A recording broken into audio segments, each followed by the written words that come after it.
აბსოლუტურად ადეკვატური, კონტაქტური როგორც შემოვიდა, ისე ესეთ მდგომარეობაში გაეწერა. არანაირი მწვავე მოტეხილობა პაციენტს არ აღენიშნებოდა. ექიმ ხათუნა შრუპის განცხადებამ TV პირველიც კიდევ ერთი დეზინფორმაცია ამხილა. მედია საშუალება საზოგადოებას არწმუნებდა, რომ გორში ახალგაზრდა მამაკაცის დაკავებისას სამართალდამცველებმა მასზე იძალადეს. ჟურნალისტი ამბობდა, რომ ლუკა თოფჩიშვილს მრავლობითი მძიმე დაზიანებები აღენიშნებოდა და ყბა ჰქონდა მოტეხილი, თუმცა კლინიკა გორმედის კლინიკური დირექტორი ამბობს, რომ დაკავებული სამედიცინო დაწესებულებაში სუბუქი დაზიანებებით შეიყვანეს. მას არ აღენიშნებოდა ყბის მოტეხილობა, ჩაუტარდა შესაბამისი კვლევები, მკურნალობა და შესაბამისად ის მალევე იქნა გაწერილი.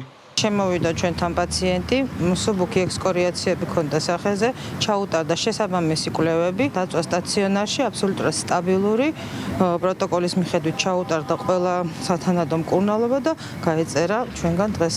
გავრცელებულ დეზინფორმაციას თითქოს ქალაქ გორში სამართალდამცველები ახალგაზრდას ფიზიკურად გაუსწორდნენ, შინაგან საქმეთა სამინისტროში ეხმაურებიან. უწყება განცხადებაში ლუკა თოფჩიშვილის დაკავების დეტალებს აღწერს და აღნიშნავს, რომ მისი მისამართით არანაირ ფიზიკურ ძალადობას ადგილი არ ჰქონია. მეტიც ნასამართლეულმა და პირობითი მსჯავრის ქვეშ მყოფმა თოფჩიშვილმა სამსახურეობრივი მოვალეობის შესრულებაში სამართალდამცველებს ხელი შეუშალა და პოლიციელებს ფიზიკური შეურაცხყოფა მიაყენა. კერძოდ სამართალდამცავს სახეში დაარტყა მუშტი, რის შემდეგაც დააპირა მიმალვა და სცადა კიდევ ერთი პოლიციელის ცემა.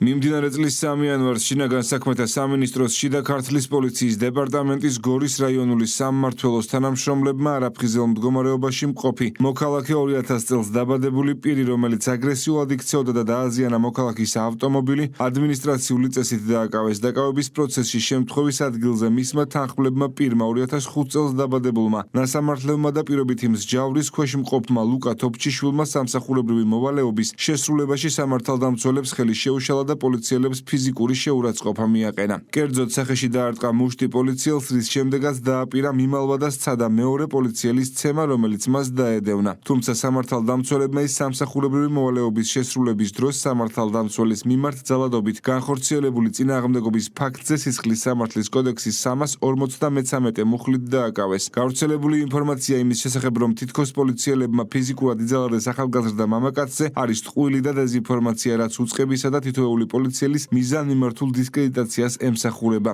შინაგან საქმეთა სამინისტროში პოლიციელების მიმართ მიზანმიმართულ დეზინფორმაციულ კამპანიასთან შეგუებას არ აპირებენ. უწყებაში განმარტავენ, რომ პოლიციელთა მიზანმიმართულ დისკრედიტაციას და ყველა ასეთ ფაქტს საზოგადოების დეტალური ინფორმირება და დეზინფორმატორთა მხილება მოჰყვება. სამწუხაროდ ბოლო დროს კრიმინალთან უპრეცედენტო ბრძოლის პარალელურად ზოგიერთი მედია საშუალების მხრიდან კიდევ უფრო გახშირდა შემთხვევები, როდესაც ხდება პოლიციელების მიმართ აბსოლუტური ტყუილის დაბრალება. აღნიშნულთან დაკავშირებით შინაგან საქმეთა სამინისტრო არ აპირებს შეეგუოს პოლიციელთა მიზანმიმართულ დისკრედიტაციას და ყველა ასეთ ფაქტზე მოახდენს საზოგადოების დეტალურ ინფორმირებას და დეზინფორმატორთა მხილებას. ლუკა თოფჩიშვილი სამართალდამცველებმა სამსახურეობრივი მოვალეობის შესრულების დროს სამართალდამცველის მიმართ ძალადობით განხორციელებული წინააღმდეგობის ფაქტზე სისხლის სამართლის კოდექსის 343 მუხლით დააკავეს.